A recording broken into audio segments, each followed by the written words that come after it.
Alors, t'es dans le plus. Tu le fais? Hazak. Est-ce qu'il y a une façon de me voir tout seul? Non. Ok, c'est pas grave. Alors, oui, alors je disais que c'est comme ça qu'Abraham Avinu a commencé ses premiers pas, hein. C'est comme un enfant qui prend la main de son papa et Dieu, il le dirige. Il t'alech les fanaï, veheye tamim. Marche devant moi et sois simple. Tamim, c'est comme ça, c'est simple. Pose pas de questions. Et d'ailleurs, à partir de ce moment-là, Abraham, comme on dit, s'est bloqué sur les paroles de Dieu. Tout ce que Dieu lui disait, il n'avait pas de problème, il faisait sans poser de questions. Et d'ailleurs, la paracha de Lech Lecha, hein, on dit que le Midrash raconte que Abraham Avinu, pourquoi il fallait que Dieu lui dise va-t'en, quitte ce pays, Lech Lecha me'artzecha, me'molatecha, me'bet avicha. Au contraire, quelqu'un il veut habiter dans un endroit, hein, il va habiter où il y avait ses parents, où il y avait son père, il est connu. Ah oui, c'est le fils de tel et tel. Donc ça continue, si tu veux, la chochelle de la famille, quelqu'un il est non, Dieu il dit, va-t'en. Alors c'est intéressant parce que juste avant que ce le paracha de Lech Lecha, dans la fin du paracha de Noach, c'est marqué là-bas, Vaïka Avraham ben Nachor, Laim Nashim, non, avant ça, euh, voilà. Donc il y avait un moment que Terah, qui était le père d'Abraham, il a pris toute sa famille et ils sont partis de Ur-Kasdim. Ur-Kasdim, c'était l'endroit où ils habitaient, c'était quelque part en Syrie, là-bas, quelque part, Ur-Kasdim. Et pourquoi on l'appelle Ur-Kasdim? C'est quoi Ur-Kasdim? Ur, c'est un feu. Un feu. Et d'ailleurs, le Midrash, il raconte que là-bas, quand Abraham Avinu, il a compris que tous les statues et tous les Avodazara, ça vaut rien du tout. Son père, Terah, lui, il avait un shop de statues. Et un jour, il a laissé là-bas, sûrement vous connaissez le Midrash, il a laissé là-bas, il a fait attention aux statues, et moi je vais faire une course en ville et je reviens. Et Abraham Avinu a dit, c'est quoi ça, c'est ce statut-là, mon père, il me laisse comme ça. Il y a un vieux monsieur qui vient, qui amène du manger, il dit, voilà ça, tu donnes ça pour les statues. Il a dit, mais toi, tu as déjà 80 ans, tu crois en des statues comme ça, c'est pas possible. Il a commencé à lui parler, à lui parler. Il était tellement énervé, qu'est-ce qu'il a fait? Il a pris un marteau, il a cassé tous les statues. Et il a mis le marteau dans la statue la plus grande. Alors, quand son père il est venu, il a vu toutes les statues cassées. Il a dit, qu'est-ce que tu s'est passé là, Abraham? What's going on? Pourquoi tu as cassé? Il a dit, c'est pas moi. Il y avait un monsieur qui a amené du manger. Et tous les statues ont commencé à se bagarrer entre eux parce qu'ils voulaient prendre le manger. Et il est venu le grand statut, il a pris le marteau, il a commencé à les casser tous. Son père, il lui dit, écoute, tu te moques de moi, les statues, ça ne peut pas bouger. Il dit, ah, ça ne veut pas bouger. Maintenant, tu me dis, ça ne veut pas bouger. Toi, tu es en train de vendre, tu crois au statut, tu prends au statut. Et maintenant, tu me dis, ça ne veut pas bouger. Alors son père, quand il a vu que son fils, il était en train de dévier du chemin, le chemin que tout le monde prend, qu'est-ce qu'il a fait? Il a prêché Nimrod. Nimrod, qui était le roi, ça veut du mot Nimrod, ça veut du mot Mered, ça veut du mot révolté. Nimrod, c'était quelqu'un qui est révolté contre le créateur. Il a dirigé tout le monde de faire les statuettes des Avodazara. Il a prêché Nimrod. Et Nimrod, il a dit, c'est comme ça, on va le tuer, on va le brûler. Ils ont fait un feu, un grand feu, et ils ont jeté Abraham dedans. Et quand Abraham est tombé dans le feu, tous les anges ont dit, oh, Dieu, comment on va faire ça maintenant? Comment c'est possible? Comment tu permets une chose pareille? Alors l'ange Gabriel a dit, je vais tout de suite le sauver. Dieu l'a dit, non, personne ne le sauve. Moi, je suis unique dans les cieux, et lui, il est unique sur ce monde, il est seul. Moi tout seul, je vais aller le sauver. Et c'est comme ça qu'Abraham Avinu est sauvé. Et tout le monde en prie pour un sorcier. Tout le monde en parlait du mal d'Abraham. Comment tu as réussi à sortir de ce feu-là et tout cela. Et donc, Terah, qu'il en avait trop sur la tête, il a pris toute sa famille. Il voulait aller en Eretz Israël. C'est marqué là-bas. Ça arrivait dans le Kasdim.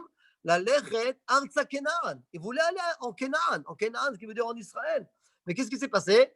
Haran, ils sont passés jusqu'à Haran. Haran, ça veut dire vers la Jordanie, quelque part là-bas en Syrie. Et ils se sont installés là-bas. Ils n'ont pas continué. Et c'est là-bas que la Torah dit Terach est mort à Haran. Mais c'est vrai que pour. Rashi fait tout un calcul et dit que c'est pas possible par rapport aux années. C'est pas possible que Terach est mort parce qu'Abraham, il avait que 70 ans ou 75 ans Et Terach, il est mort quand Abraham il avait plus âgé. Donc il a dit que, Rachi explique que la Torah nous a mentionné la mort de Terach, le père d'Abraham, rien que pour terminer l'histoire. Et maintenant, on commence une nouvelle histoire avec Abraham. Et c'est là donc la paracha de Lech Lecha. Et Dieu lui dit, Lech Lecha, Me'artsecha, quitte ce pays, quitte ces gens-là, et va dans un pays que je vais te faire montrer. Va avarechecha, je vais te faire une bénédiction, je vais bénir tout ce que tu vas bénir, je vais maudire tout ce qui te maudit, tu auras ma protection et tout cela, quitte et va-t'en. Alors il y a Rachid, je ne sais pas si c'est Rachid, dit Lech Lecha, si tu prends le mot de Lech Lecha, Lech c'est Lamed et Chaf, c'est 30 et 20, ça fait 50. Lech Lecha, 50 et 50, ça fait 100. Et Abraham, il avait 75 ans. Quand c'est que Dieu lui dit, va, quitte ce pays, Lech Lecha, et moi je vais t'ajouter 100 ans. Lech Lecha, ça veut dire Lech Lecha, c'est 50 et 50, 100. Rachid explique, il dit que c'est un remède que Dieu lui a dit, quitte, et moi je vais t'ajouter 100 ans de vie encore. Tu vas vivre encore 100 ans. Veillez Beracha et tout cela. Bon, il va là-bas, il arrive en Eretz Kenan, et qu'est-ce qui se passe? Qu'est-ce qu'il voit? Il voit la famine. Veillez Ra'av Ba'aretz. Et s'est installé, mais il n'a rien à manger. Alors là, qu'est-ce qu'il fait? Il dit, qu'est-ce qui se passe? Qu'est-ce que je fais là? Qu'est-ce que Dieu il veut de moi? Si Dieu m'a amené ici, c'est quoi? Pour me faire mourir de faim? Il n'y a pas de manger, il n'y a rien du tout. Et c'est pas qu'il y avait du manger, mais c'était cher. C'est vrai que le prix, c'est pas un problème. Parce qu'Abraham, il avait l'argent. Mais qu'est-ce qui se passe? Il dit non, c'est comme ça. Et le Rambam, il dit que c'était une des épreuves d'Abraham. Et Abraham a passé à travers 10 épreuves. Il dit que c'était une des épreuves, c'était quand il est arrivé en Eretz Israël, et là, il s'est trouvé perdu. Qu'est-ce qu'on fait? On ne va pas mourir de faim. Et c'est intéressant parce que c'est marqué Vaïr à Ra'av Ba'aretz. Comme si c'est vrai qu'en Eretz Israël, il y avait la famine. Tout le reste, il y avait il y avait du manger. C'est vrai qu'en Eretz Israël, cette période-là, c'est quand Abraham est arrivé, c'est là qu'il y avait la famine. Alors là, on avait dit qu'est-ce que je fais? Je vais retourner? Non, Dieu m'a dit viens ici. Ok, je suis venu ici, il n'y a rien à manger. Il ne va pas me laisser pour mourir de faim. Bon, alors je vais aller en Égypte. C'est plus proche. Et donc, il est descendu, Vaïred d'Abraham, Mitzraïma, Vaïra Ba'aretz. Mais quand il s'est approché de Mitzraïm, là, il a réalisé qu'il est rentré dans un gouffre. Pourquoi? Parce que là, c'est marqué, il voit, maintenant je sais que tu es une belle femme. Alors Rachid dit quoi? Jusqu'à maintenant, il a pas vu que Sarah, il s'est marié avec Sarah, ça fait déjà des années, il n'a pas vu que c'était une belle femme. Il dit, ouais, il savait que c'était une belle femme, il ne la regardait pas forcément. Il était anab, il était très, très humble, Abraham. Alors il dit, maintenant, je sais que tu es une belle femme. On va aller là-bas, c'est sûr qu'ils vont me tuer, et ils vont te prendre pour chez parents. Alors tu sais quoi? Tu vas dire que tu es ma sœur. Et là, c'est intéressant parce que Imrina Hotiat, les man itabli ba'avurech. La Torah dit pour que j'aurai quelque chose de positif, quelque chose de bien. Il y a du bon, il y a quelque chose de positif qui va m'arriver. Je vais vivre grâce à toi. Biglaler, ce n'est pas à cause de toi, c'est grâce à toi. Dans ce cas-là, c'est grâce à toi, je vais vivre. Et là, Rachid dit, Itnou li matanot. C'est quoi le bien que je vais recevoir? Itnou li matanot. Alors, c'est intéressant parce qu'Abraham, en vérité, on verra un peu plus bas dans la paracha qu'il y a eu une grande guerre entre 4 rois et 5 rois. Et les 4 rois, ils ont fait une guerre contre les 5 rois et 5 peuplades, si tu veux, 5 peuples. Et les 4, ils étaient plus forts que les 5. Ils les ont tous tués, ils ont tous pris tout cela. Et là, Abraham est parti, on va parler un petit peu de ça bientôt. Et Abraham, il les a aidés parce que l'autre faisait partie des capturés. Et quand ils ont gagné la guerre, ils ont voulu donner des cadeaux, il n'a pas accepté. Il ne veut pas accepter. Et là, maintenant, il dit, Itnou li matanot. Là, maintenant, il veut des matanot. Comment ça marche? Ça ne marche pas bien. Alors, il dit que, Béhémet, il y a une autre histoire. Après que Sarah est décédée, Yitzhak est parti ramener Hagar qui était la servante de Sarah, que lui, Abraham, il a eu Ishmaël avec. Et donc, après que Sarah est décédée, Yitzhak est parti ramener Hagar pour son père, pour pas qu'il soit seul. Et c'est intéressant parce qu'on arrivera à ça bientôt. Et là-bas, Abraham, il a eu encore 6 enfants. Que ces 6 enfants-là se sont multipliés, sont devenus des peuplades. On ne parle pas trop de ces enfants-là. Nous, on se concentre avec Abraham, Israël et Jacob. C'est tout ce qu'on en connaît. Mais ceux-là, on les connaît. Et ça, là, c'est marqué Pilakshim, Nathan Abraham, Matanot. Il leur a donné des cadeaux. Il leur a donné des cadeaux et il les a envoyés pour que laisser tranquille Yitzhak, qui continue la descendance, si vous voulez, de Abraham, Yitzhak et Jacob, en descend avec les 12 tribus et tout cela, le peuple d'Israël. Et eux, ils les ont donnés. Alors maintenant, Rashi là-bas, Rashi, qu'est-ce qu'il dit? C'est quoi Matanot, il leur a donné? Pour nous, Matanot, c'est quoi? Des cadeaux, il leur a donné de l'argent ou des trucs comme ça. Alors Rashi là-bas, il dit qu'il leur a donné à ces peuplades-là, ces enfants-là, des secrets on va appeler ça comme la magie noire. Kishoufim, la magie noire. Alors on voit ici que le Rashi, il associe le mot matanot, qui veut dire des cadeaux, à la magie noire. Donc là, j'ai trouvé une super belle explication quand il dit ici à Sarah, Itavli ba'avurech, Rashi dit, itnouli matanot, ils vont me donner des cadeaux. Ce n'est pas forcément des cadeaux, c'est qu'en Égypte, on sait très bien que les sorcelleries et la magie noire, les hartoumim, tout cela, ça vient d'Égypte. C'était le centre des... D'ailleurs, on sait très bien quand mon cher Rabbeinu et Aaron ils sont venus devant Paro, ils ont transformé leur bâton en serpent. Paro, il a rigolé. Il a dit, qu'est-ce que tu as fait? Tu veux vendre du poisson dans le port de Akko. Le port de Akko, on a que ça, nous. On a que du poisson. C'est un genre, on a la sorcellerie de même tes enfants, ils sont capables de faire ce que tu viens de faire là. Donc là, on apprend qu'effectivement, en Égypte, c'était vraiment un centre de tout ce qui est magie noire, sorcellerie, tout cela. Donc là, Abraham, il a voulu dire en 2 mots, c'est une des explications, c'est qu'il a voulu apprendre de ces Égyptiens toutes sortes de sorcelleries. Ce n'est pas vraiment des matanotes, c'est d'Afka apprendre ça, mais non, pas pour les faire. D'ailleurs, c'est marqué dans la Gemara, dans Masechet Sanhedrin, qu'on n'a pas le droit de faire des sorcelleries. Mais, on doit apprendre pour connaître. Il y a une lien d'apprendre. Comment? La théorie, même savoir la pratique, mais pas pour la pratiquer, pour connaître. Et d'ailleurs, Hamid, ils disent que les Sanhedrin, on a appris ça dans Masechet Sanhedrin exactement, que tous les rabbins qui faisaient partie des 70 rabbins de Sanhedrin, ils étaient obligés de connaître les sorcelleries. Pas pour les pratiquer, encore une fois, mais pour savoir que si quelqu'un vient et fait toutes sortes de trucs, on sait exactement ce qu'il est en train de faire. Et d'ailleurs, de là découlent toutes sortes de halachot au niveau de la magie. Est-ce qu'on a le droit de faire de la magie ou non? Il y a beaucoup de poskim qui disent qu'on n'a pas le droit de faire de la magie. Par exemple, je prends un truc, je fais un machin, je fais sortir un autre truc. Alors, on appelle ça comme ahizat ainaim, cacher l'œil. Alors, il y a toute une question, est-ce qu'on a le droit ou on n'a pas le droit? Donc, c'est quoi matanot dans ce cas-là, d'après cette explication? C'était vraiment des sorcelleries, tout cela, et c'est ça qu'il a donné à la fin à ses enfants.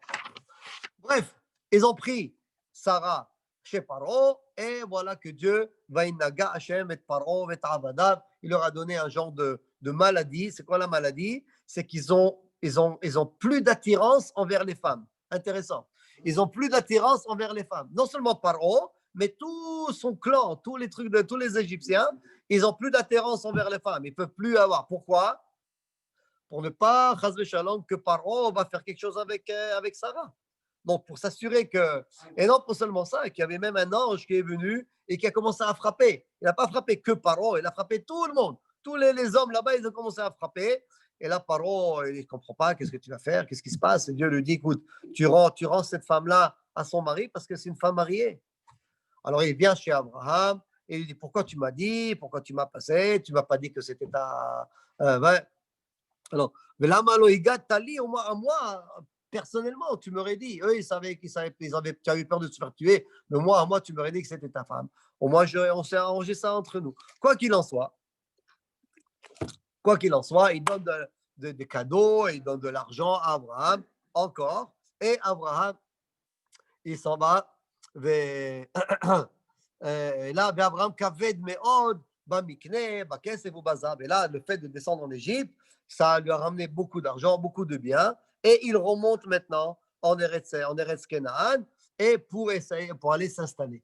Mais non, il y a une histoire avec Lot. Lot, c'était le frère. Qui?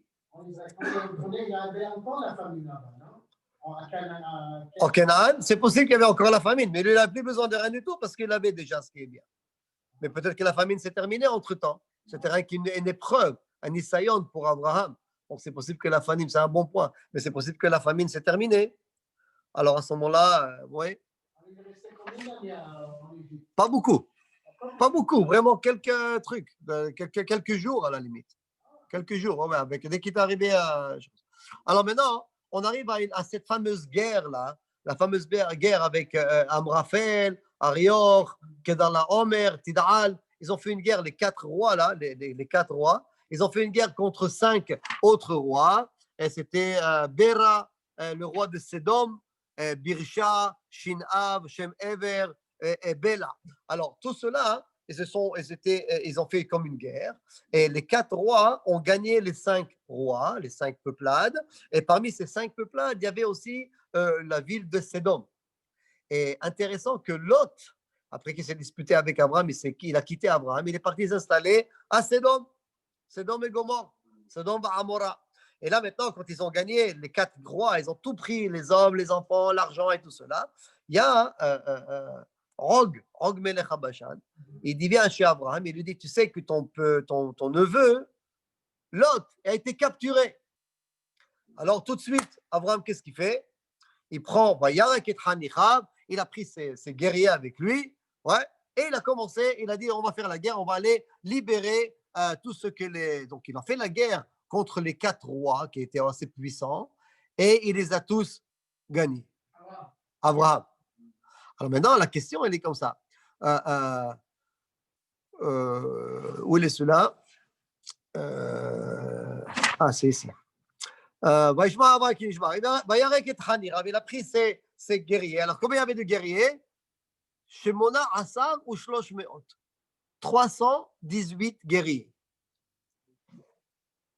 318 guerriers. Tu vas avec 318 guerriers, soldats, tu vas aller gagner, faire une guerre contre 4 rois puissants. Et en plus, 318, c'est quoi 318? Tu fais 320, tu fais 400, tu fais 500. C'est quoi 318? Alors Rachid dit une chose intéressante. Rachid dit qu'il a pris qu'une personne avec lui. C'était qui? Eliezer. Eliezer qui était son bras droit.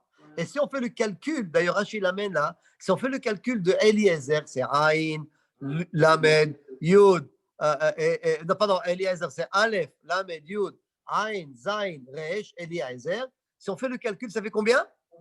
318. Intéressant. Parce que si tu vas faire une guerre avec 318 personnes, c'est pas possible. Alors là, mais attends, vous allez me dire, mais attends, rabbin, tu me dis 318, c'est pas possible. Alors tu me dis maintenant, une personne, c'est possible. Lui et une personne, et lui et les Eliezer, ils sont partis. Alors effectivement, il y a un midrash extraordinaire sur ça. C'est quoi le midrash?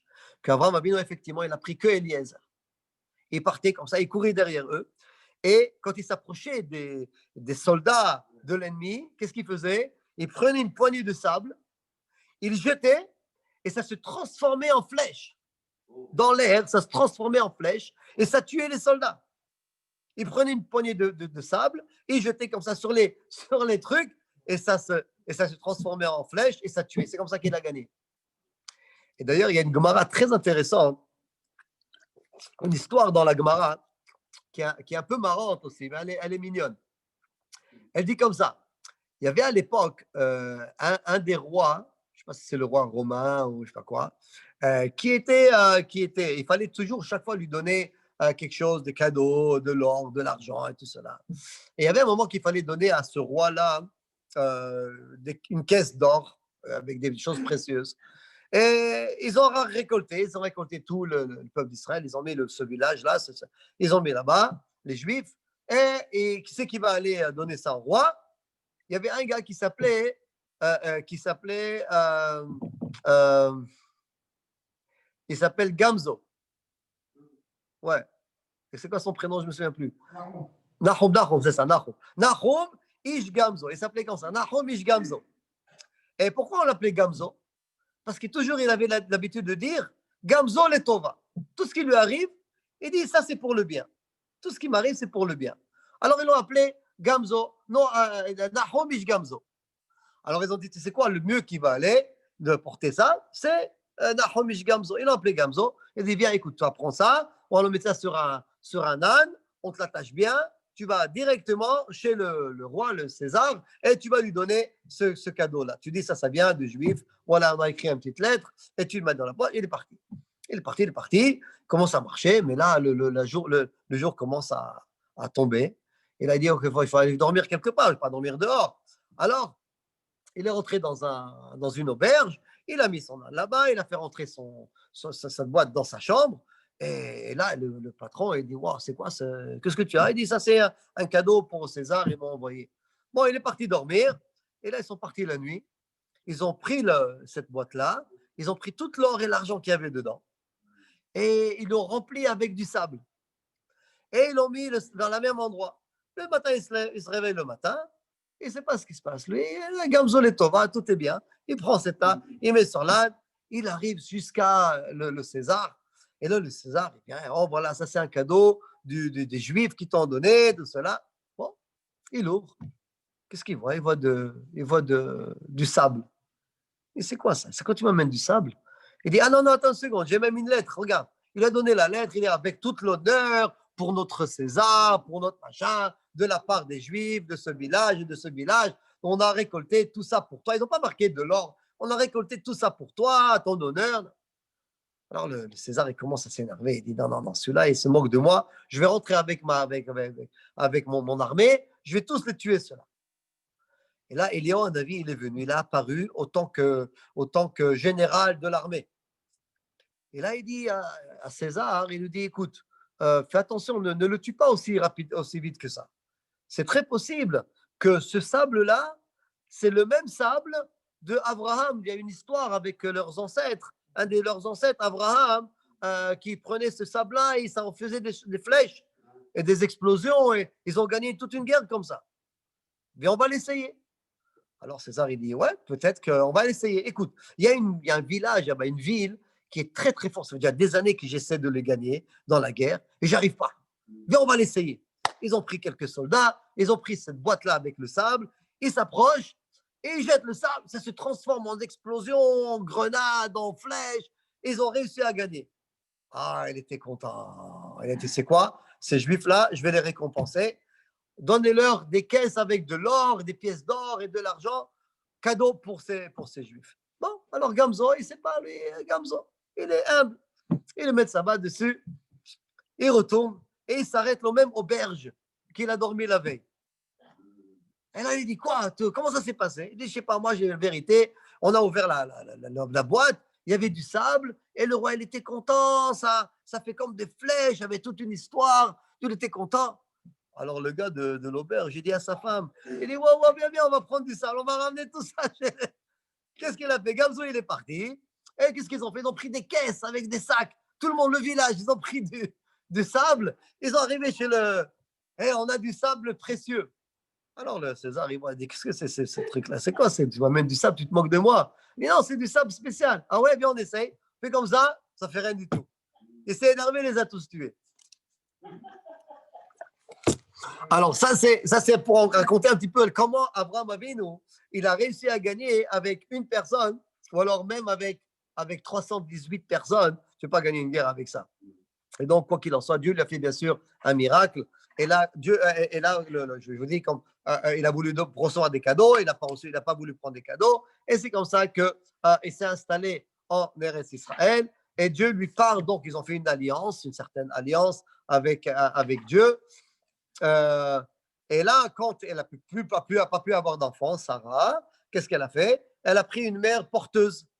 Une mère porteuse, c'était qui? C'était Hagar, exactement. La mère porteuse, c'était Hagar. Il s'est marié avec Hagar et il a eu avec elle Ishmaël. Seulement, il y avait un moment que quand Hagar a vu qu'elle est tombée enceinte, alors, Sarah était jalouse. Elle lui a donné tous des travaux durs et tout cela, jusqu'à qu'elle n'en pouvait plus. Elle s'est sauvée. Elle s'est sauvée, elle est partie dans le désert. Et là, il y a un ange qui vient lui voir et lui dit, Yomar, Hagar, Shifrat Sarai, d'où tu viens?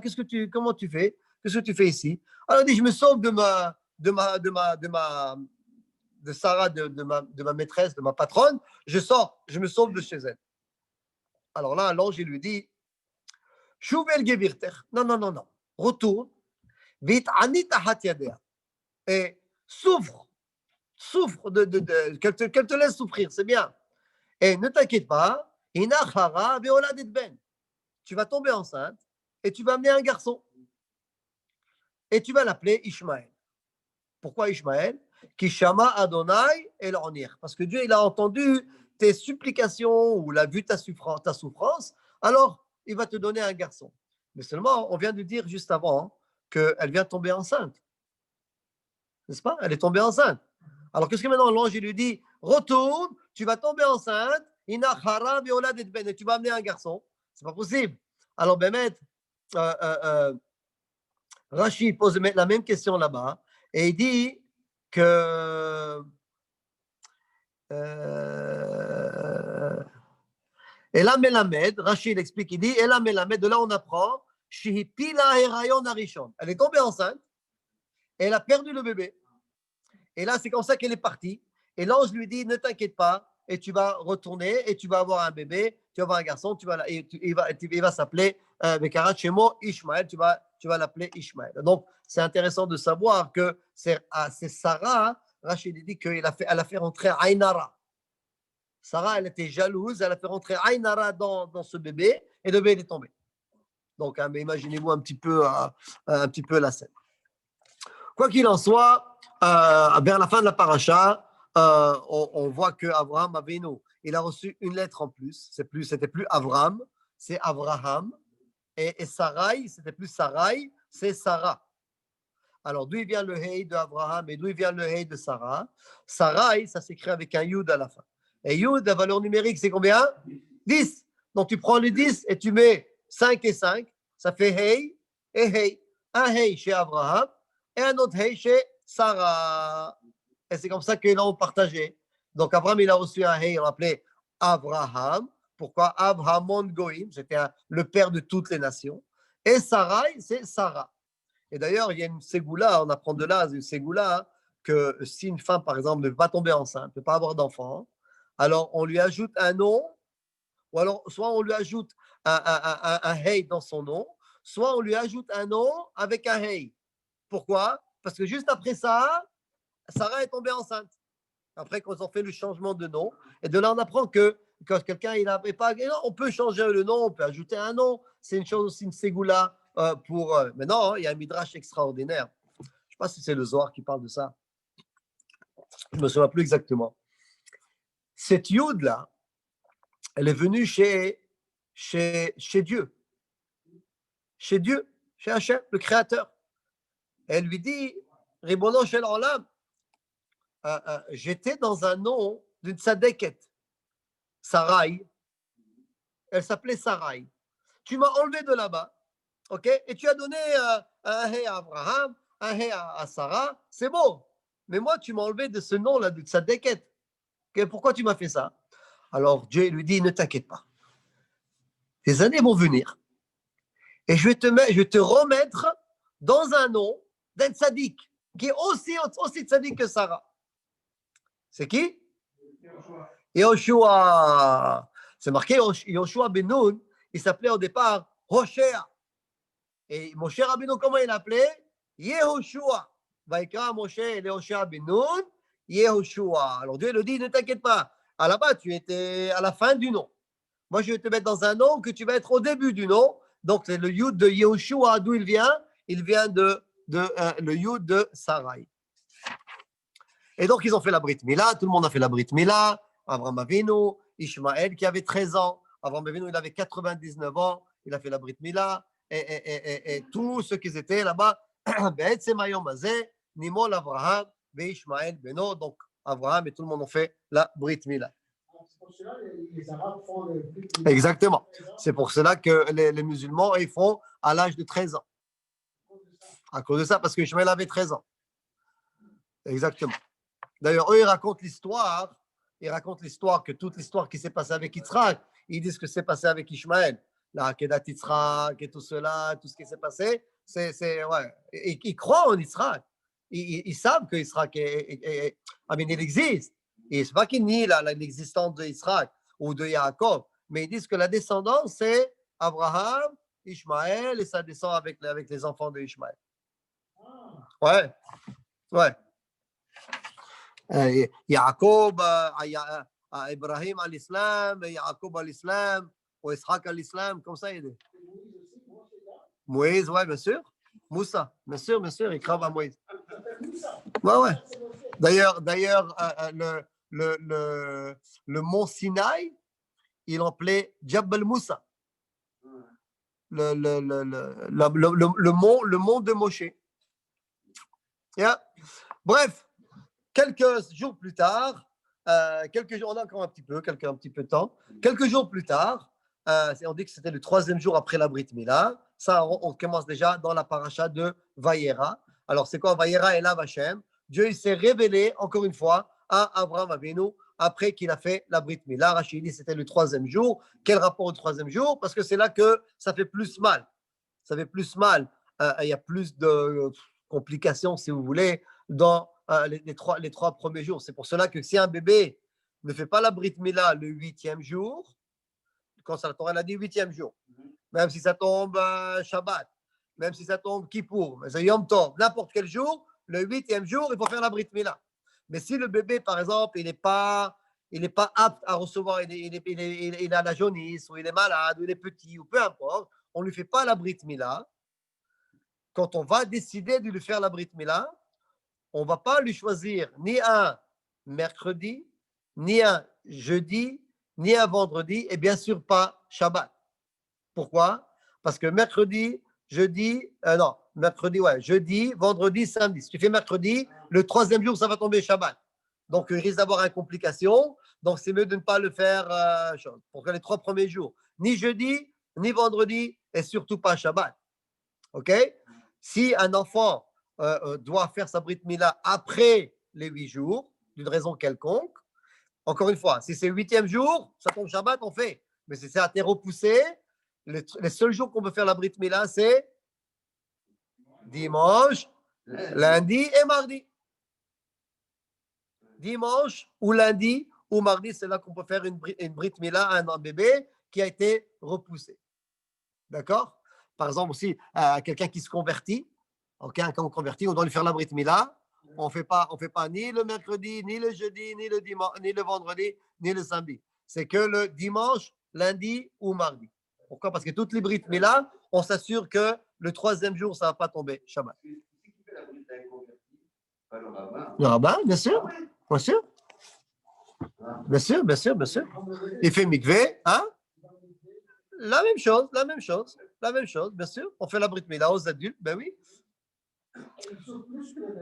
Bah, c'est sûr que le bébé, c'est quand tu lui coupes un bout de doigt, ou il sent sur le moment, il a mal, mais il s'habitue avec le mal, et puis avec les années, avec les semaines, ça s'en va et ça guérit. Pour un adulte, c'est un peu plus compliqué, il faut qu'il prenne des cachets pour ne pas avoir d'érection et tout cela. Mais c'est faisable, tout le monde le fait. Comment? Je ne sais pas si c'est un sandak, non, pas forcément sandak, non, mais on fait la Brit Mila. Il y a des gens qui font le Brit Mila, avec dans l'hôpital. C'est pas bon. Dans l'hôpital, c'est pas bon. À moins que le docteur, c'est un mohel, il connaît la route, il fait la Brit Mila, parce qu'il y a certaines choses il y a 3 étapes dans la Brit Mila. Il faut couper, il faut éplucher la couche, une petite couche de peau qui a à l'intérieur sur le prépuce, et il y a la metzitza, le section avec le truc. Donc il y a 3 étapes, Et si quelqu'un ne connaît pas, c'est un docteur, il ne va pas te faire tout ça. Il va faire un couper la chose. Mais c'est pour ça que c'est important de faire ça à travers quelqu'un qui connaît, un Mohel. Voilà. Et donc, les anges sont venus chez Abraham Avinu.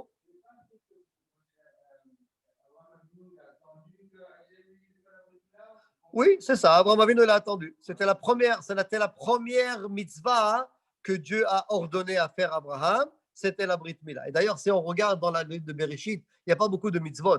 Tout le livre de Bereshit, c'est vraiment une histoire de la création du monde, de Noach, Abraham, Yitzhak, Yaakov, jusqu'à qu'on arrive à Moshe Rabbeinu dans la fin de Bereshit et de Shemot. C'est là que la naissance dans la paracha de Shemot, dans le deuxième livre, dans le livre de Shemot, c'est là qu'on commence avec l'histoire de Moshe Rabbeinu. Et là, à partir de là, on commence à avoir des mitzvot, tout cela. Mais dans le livre de Bereshit, il n'y a pas vraiment, il y a peut-être 3 ou 4 mitzvot.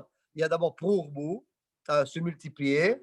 Il y a l'histoire avec Yaakov Avinu, le nerf sciatique, Alken lo yochlu ben Israël et Gid Anaché, avec l'histoire avec l'ange, comme on a expliqué la dernière fois, qu'il a. Non, on n'est pas arrivé à ça encore. J'ai parlé ça la semaine dernière dans la paracha.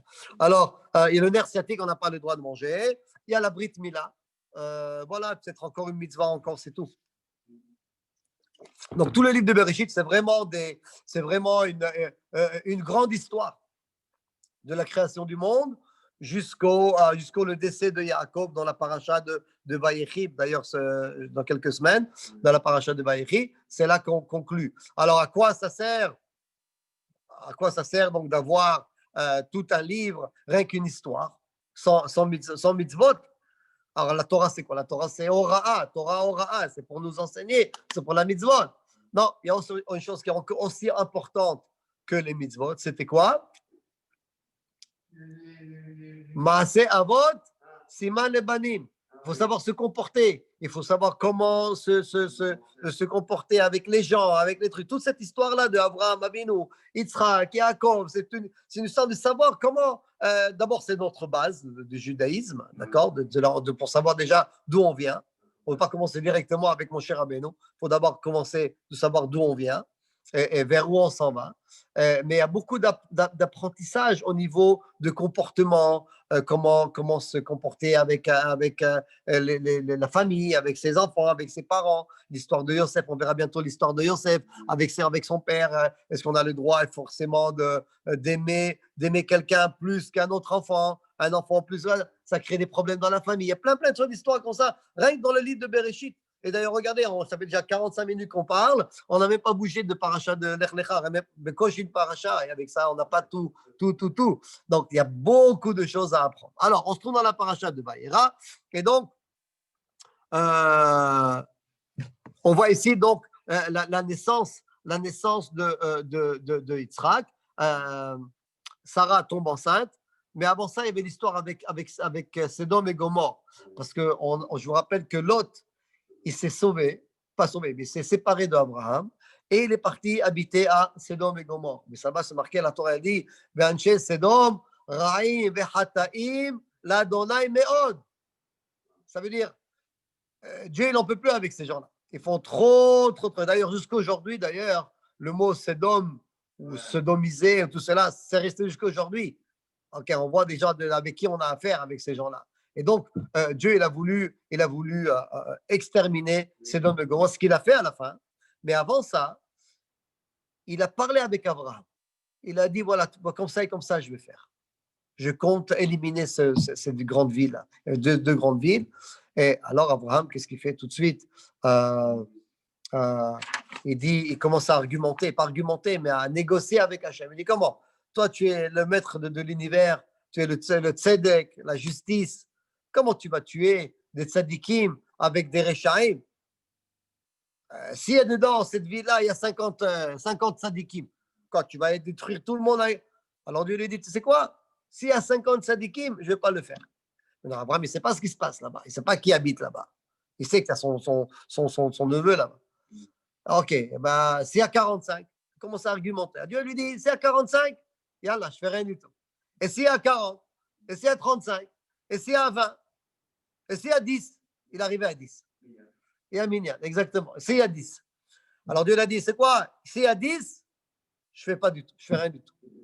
Alors, Abraham, il a dit, quoi, j'espère qu'il y a 10, parce qu'il y avait mon neveu, il y avait mon neveu, il y a peut-être sa femme, il avait 3 filles, il a peut-être ses 3 beaux-fils. Et ils doivent trouver un minyan. Sûrement, ils ont fait un petit minyan là-bas quelque part, à Sédom, et ils sont safe. Mais malheureusement, ce n'était pas le cas. Il n'y avait même pas 10 tzadikim dans la ville de Sédom. Et les anges sont arrivés. Donc, il y avait Gabriel et Michael, les 2 anges. Et ils sont venus à Sédom le soir. Et ils ont vu Lot. Et ils ont dit, donc Lot les a vus. Il a vu que c'était quelqu'un, c'était des gens qui n'étaient pas d'ici. Ils ont pris une apparence humaine, si vous voulez. Mais quand même, tu vois un ange ou tu vois 2 anges. Tu vois que c'est pas de notre planète. Pourquoi je dis ça? Parce que c'est intéressant. Il y avait un livre qui est sorti il y a une 35 ans, 40, peut-être trentaine d'années de ça.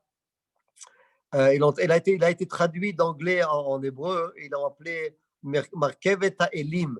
Et là-bas, il explique toute l'histoire de la Torah avec les anges et tout cela, de toute la Bible, avec un genre des vaisseaux spatials, des extraterrestres, et tous les miracles qui sont arrivés, tous les trucs qui sont arrivés, il essaye d'associer ça avec un truc. Alors il dit que quand ils sont arrivés, c'est pas 2 anges qui sont arrivés, c'est 2 extraterrestres qui sont venus soudainement sauver Lot. Quel rapport avec 2 extraterrestres avec Lot? Pourquoi tu gardes pas ça autant que la Torah dit va y avoir malachim, c'est dans ma ba'erev. La Torah elle dit c'est des anges qui sont venus, les 200 ils sont venus. Pourquoi tu vas commencer à rentrer maintenant dans des zdaras des extraterrestres et tout cela? D'ailleurs, jusqu'à aujourd'hui, en plus, qu'ils n'ont jamais prouvé qu'il y a des extraterrestres, il y a plein de. Ils ne vont pas rentrer dans ça parce que c'est c'est une autre paire de manches, Bechlan. Bref, alors ces 2 anges-là, ils arrivent à Sédom. Pour cela, on a 10 pour minyan à cause de ça. Exact. Une des raisons, c'est que dans chaque ville, on doit avoir un minyan, s'assurer qu'il y a un minyan qui est constant et qui fonctionne. Comme on a chez nous, Baruch Hashem, Baruch Shalom.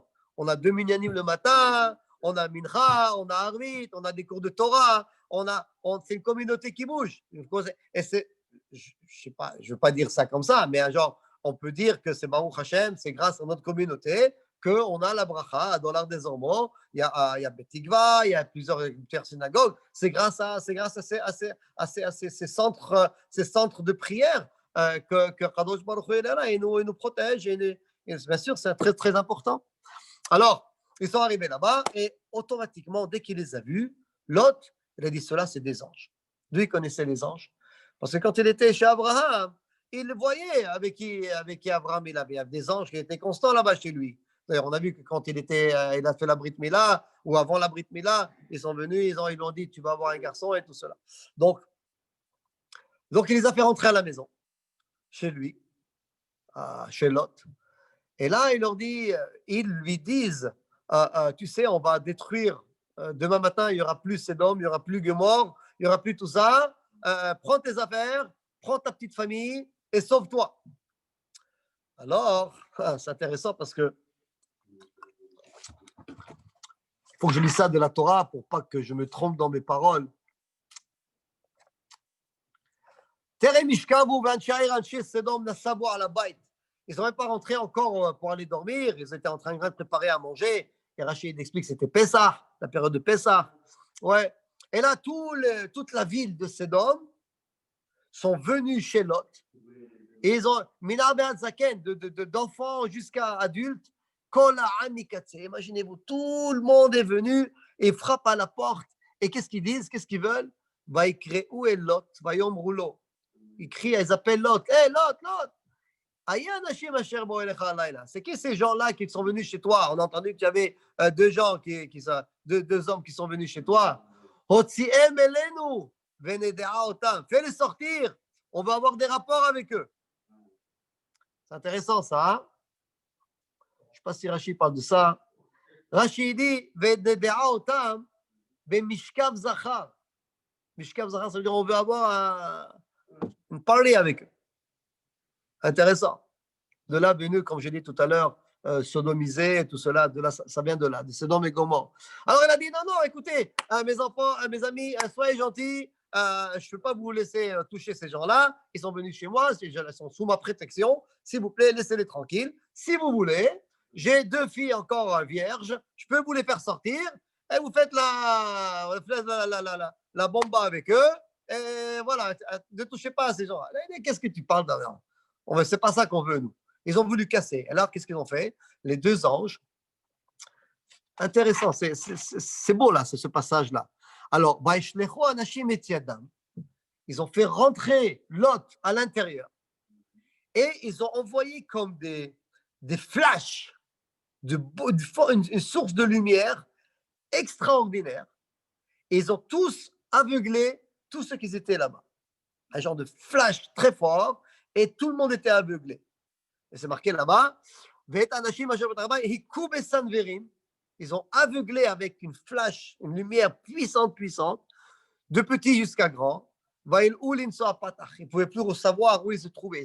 Ils ont perdu le nord. Ils ne savaient plus où ils étaient. Un genre de grand. Et là, ils disent à l'autre, écoute, fais sortir ce que tu as là et fais sortir. Et va-t'en d'ici. Donc, il a parlé avec ses beaux-fils qui devaient se marier avec ses 2 filles. Et ils se sont moqués de lui. Il a dit, écoute, c'est pas grave, oublie tout ça, laisse tout ça, prends tes affaires. Donc, il a pris sa femme, il a pris ses 2 filles, et ils les ont fait sortir de la ville. Et quand ils sont sortis de la ville, c'était déjà le petit matin. Et d'ailleurs, il dit que le petit matin, pourquoi la Torah il dit que moi, Shahar Allah, c'était le petit matin. Pourquoi c'est important de nous de savoir le petit matin? Parce qu'ils disent que, la Gemara, elle dit que chaque matin, Dieu il se met en colère. Quand le soleil se lève, Dieu se met en colère. Pourquoi? Parce qu'il y a des peuplades qui font des prières pour le soleil, un genre de Avodah Zara. Et Dieu se met en colère. Comment ils font Avodah Zara sur le soleil et non pas à moi, le Créateur? Alors, c'était le moment de colère et Dieu, il a exterminé Sodome et Gomorrhe. Peut-être. Très possible, oui. Très possible. Balak aussi, pas Balak, c'est Bil'am. Bil'am Aracha. On arrivera à Bil'am, Bezrat Hashem. Alors, ils se sont sauvés et il y avait une grosse explosion, il y avait des flammes qui sortaient du ciel, toutes sortes de trucs. Et il a dit, ne regarde pas derrière, cours, cache-toi. Donc ils ont couru, mais il y avait une personne qui a regardé derrière, c'était qui? Sa femme, exactement. Elle s'est transformée en un bloc de sel. C'est intéressant parce que jusqu'à aujourd'hui, il y a qui disent qu'elle est encore là-bas. Il y a comme un bloc de sel là-bas, quelque part dans le désert de Yamamenach là-bas. Et il y a comme un bloc qui a une forme, pas forcément une forme de jaune, mais c'est un bloc. Ils disent que c'est la femme de Lot. Qu'avec les années, malgré les années, elle est toujours là-bas. Mais dans la question, elle est pourquoi il fallait ne pas regarder en arrière? Qu'est-ce qu'il y a? Non. Parce que Hacham est Destruction. Et alors? Non, parce que Lot, en vérité, même lui, il n'avait pas de mérite. Il n'avait pas de mérite pour sortir. Lot. C'est grâce à Abraham, le mérite, c'était le neveu d'Abraham, le fils de son frère, le fils de Haran, que lui est mort aussi là-bas au Kasdim, son père, de Lot. Et une autre raison, c'est que de Lot devait descendre des descendants qui vont être importants dans le peuple d'Israël. D'ailleurs, quand ils sont arrivés dans une grotte, il s'est trouvé là-bas tout seul avec ses 2 filles. Et d'ailleurs, on connaît l'histoire avec ses 2 filles. Exactement. Parce qu'ils ont cru que tout le monde a été détruit, comme le Maboul. Alors, ces 2 filles, ils viennent, ils discutent. Qu'est-ce qu'on va faire? Qu'est-ce qu'on va faire là maintenant? Ils pensaient que tout le monde a été détruit. Alors, donc la grande, elle a dit à la jeune, elle a dit, écoute, il n'y a plus personne maintenant. Tout le monde a été détruit, tout le monde est mort. Il n'y a que notre Père. Alors peut-être c'est notre rôle maintenant de sauver l'humanité et de continuer l'humanité. Alors qu'est-ce qu'on va faire? On va lui donner à boire du vin et on va aller avec lui. Et à ce moment-là, on va tomber enceinte et on pourra continuer l'humanité. Il n'y a pas le choix. Mais dans toute la question, d'où ils ont. Alors c'est marqué, ils Ils leur donnaient du vin. Quel vin? D'où il vient? De quel vin? Ils viennent se sauver maintenant de Sodome et Gomorrhe. Ils ont couru, ils ont tout laissé là-bas. Et là, maintenant, il lui dit, c'est quoi, on va lui donner à boire du vin. On va le saouler. Alors, dans la grotte, effectivement, dans la grotte, il y avait du vin. Et c'est qui a amené ce vin? L'ange Gabriel. Ça veut dire quoi? Attends, l'ange, il amène du vin pour saouler Lot, pour que ses deux filles tombent enceintes de lui. Ça veut dire quoi? Ça veut dire que c'était quelque chose qui devait arriver. Ça veut dire que c'était quelque chose qui devait arriver. Il fallait que Lot couche avec ses deux filles. C'est fort, ça, non? Et le Harizal, il explique une chose extraordinaire. Peut-être on va terminer avec ça parce que je pars. Ça va là-bas à la maison, c'est pas trop long? Faites-moi signe que ça va bien. Ça va, c'est bon? On peut continuer quelques minutes? D'accord, encore quelques minutes. Je termine avec ça. Le Harizal explique une chose extraordinaire. Il dit comme ça, il dit, si on remarque bien, tous les grands personnages de l'histoire juive ont été conçus à travers quelque chose de pas clair, quelque chose de louche. Regarde Abraham, par exemple. Abraham Avinu, qui était le début, le démarreur, le fondateur du judaïsme. C'est qui son père? C'est qui ses parents? Où il est né? Terah. Terah, c'est Avodah Zarah, là-bas, quelque part en Syrie, là-bas, dans Ur-Kasdim. Qui c'est qui connaît Terah? C'était un grand Avodah Zarah. Comment Abraham a pu naître dans une famille pareille? Alors le Harizal, il explique que quand il y a une grande Neshama qui doit descendre dans ce monde, les forces je ne vais pas dire les forces du mal, mais les forces négatives, là-bas, dans les cieux, dans les sphères, ils ne veulent pas que cette Neshama, elle descende. Parce qu'ils savent que si elle descend, elle va faire plein de bonnes choses. Et nous, on ne veut pas que ça arrive. Nous, on veut que le monde s'écroule. Nous, on veut rien que le mal. Alors, qu'est-ce qu'il fait Hachem? Hachem, il leur dit, tu sais quoi? On va faire descendre cette Neshama. Mais on va la faire descendre dans une famille qu'elle n'a aucune chance de devenir ce qu'elle est vraiment potentiellement capable de devenir. Alors, à ce moment-là, les forces du mal, ils acceptent. Et c'est comme ça qu'ils grandissent. C'est comme ça qu'Abraham Avinu est venu. Et c'est des fois, on voit, on peut voir, même de nos jours, il y a des histoires, il y a plein d'histoires. Moi, je me souviens, ma mère, elle m'a raconté une fois une histoire en Tunisie, qu'il y avait une jeune fille, écoutez ça, une jeune fille qui s'est fait violer de la shruna, du quartier juif, une fille juive qui s'est fait violer. Et bon, alors ils ne savaient pas quoi faire, les rabbins, nanana. Bon, on dit on va garder le bébé. Ils ont gardé le bébé. Pour celle qui s'occupait de ce bébé, sa famille, tout le monde a aidé un petit peu, tout cela. Et imaginez-vous que ce bébé-là, cet enfant, a grandi, est devenu un érudit dans la Torah. Il connaissait la Gemara, la Mishnah. À l'âge de 14 ans, il a fait la bar mitzvah, il connaissait toute la paracha par cœur. C'était une tête extraordinaire. Alors les gens, ils se posaient la question. Il dit, à savoir, c'est qui son père maintenant? Lui, c'est un grand rabbin. Aujourd'hui, il est devenu grand rabbin. À savoir, c'est qui son père? Alors, les gens, ils disent, non, on s'en fout de son père. Non, on regarde sa mère d'après la Torah. Sa mère, elle est juive. Lui, il est juif. Maintenant, il est là. Il est bien, bon, prochain. Alors, ça m'a fait une petite connexion avec cette histoire-là. Parce que même, il y a des fois des grandes néchamotes qui doivent descendre. Et Dieu, il fait en sorte qu'ils vont dans des endroits où qu'ils arrivent dans ce monde à travers toutes sortes d'événements un peu louches, mais il faut qu'ils arrivent, mais à la semaine, quand ils arrivent. Et donc, qu'est-ce qui s'est passé avec les deux fils de Lot? Une, elle a appelé Moab. Elle a eu les deux, ils ont eu des garçons. Une, elle appelait Moab. L'autre, elle appelait Ben-Ami. Et de Moab est descendu la descendance, c'était qui? Exactement, Ruth à Moabéa, qui était l'arrière-grand-mère de David Ameller. Elle s'est mariée avec Boaz. C'est extraordinaire. toute la descendance, la Shoshelet de la tribu de Yehuda, si vous voulez, à partir de Boaz, c'était avec Ruth. Et Ruth à Moabia, c'était une Moabite qui est venue de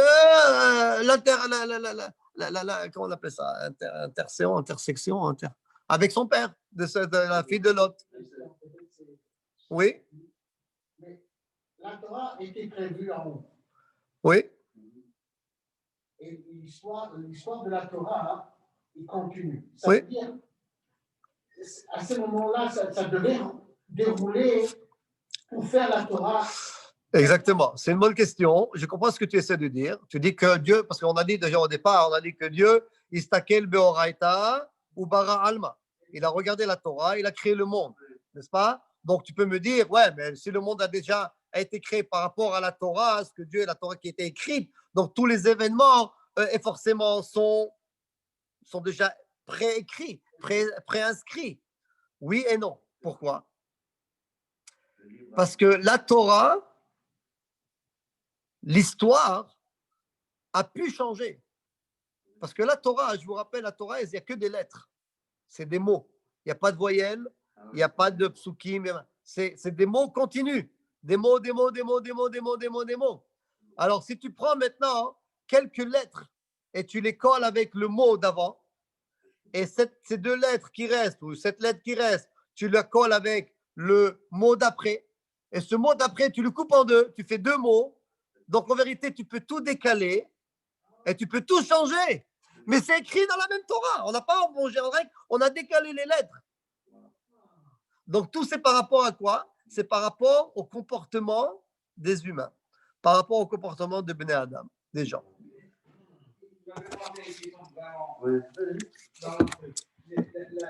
Torah, elle a été donnée bien après cette histoire avec eux, right? Maintenant, dans la Torah, ça disait qu'une fois que la Torah est venue, Moshe Rabbeinu il avait dit, ok, à partir de maintenant, on ne couche plus avec les sœurs, avec les trucs, parce que déjà c'est quelque chose qui faisait auparavant, qui était tout à fait normal. Autant de là, il n'y avait pas ça avant. Donc, une personne qui couchait avec sa sœur, couchait avec son père, il n'y avait pas cette. Il n'y avait pas une histoire de. Non. Il y avait des règles. Il y avait des règles de Bnei Noach. Avant la Torah, on était considérés comme des Bnei Noach. Bnei Noach, ça veut dire les descendants de Noach. Et Noach, on sait très bien qu'il avait 7 mitzvot de Noach. Il y a Sheva mitzvot Bnei Noach qu'ils doivent respecter. Donc, le Arayot aussi fait partie de 7 mitzvot. Ne pas coucher avec, ne pas avoir des rapports avec de la famille proche, ça fait partie aussi des mitzvot de Bnei Noach. Non. Ah ouais, non, ça c'est des midrashim. Attention, ça c'est des midrashim. Il y a des midrashim. Midrashim, effectivement. Oui, au début, par exemple, si tu prends Adam Arishon, Caïn et Hevel, toute l'histoire avec Caïn et Hevel, qu'il a été tué, que Caïn il a tué Hevel, c'est parce que il est né avec une sœur en plus, et il a voulu prendre sa sœur. Effectivement, pourquoi? Parce qu'il n'y avait pas le choix. Mais ça, c'était avant Noach. À partir de Noach, il y a les 7 mitzvot que même quelqu'un qui n'est pas juif, ils doivent les garder. Ouais, c'était quoi les 7 mitzvot? Qui c'est qui se rappelle? On n'a pas le droit de tuer, idolâtrie et rayot, c'est adultère. Après, ils n'ont pas le droit de manger un animal ou quelque chose qui est encore vivant. Ok, ça c'est tous les mitzvot à eux se trouvent déjà chez nous dans les 613, mais eux ils ont 7. Ok, donc pas manger un animal, ne pas maudire Hachem, ne pas maudire Dieu, ne pas blasphémer Dieu, ne pas voler, et Dayanim, c'est mettre des juges et des trucs de police pour pas que ça soit comme le West, le Wild West, là, comme on appelle, quand il va tuer tout le monde. Bon, ça c'est les sept mitzvot de Noach. Avant, c'est ça. Avant ça, il y avait donc Adam Arishon, et à partir de Noach, c'est ça qu'ils ont. Quoi qu'il en soit, je pense qu'on va arrêter avec là, et on va continuer Bezrat Hashem. On va continuer avec Bezrat Hashem, avec l'histoire. On se trouvait dans la paracha de Vayera. Et ça, c'était l'histoire avec Lot. On va s'arrêter là. Et on va continuer Bezrat Hashem la semaine prochaine.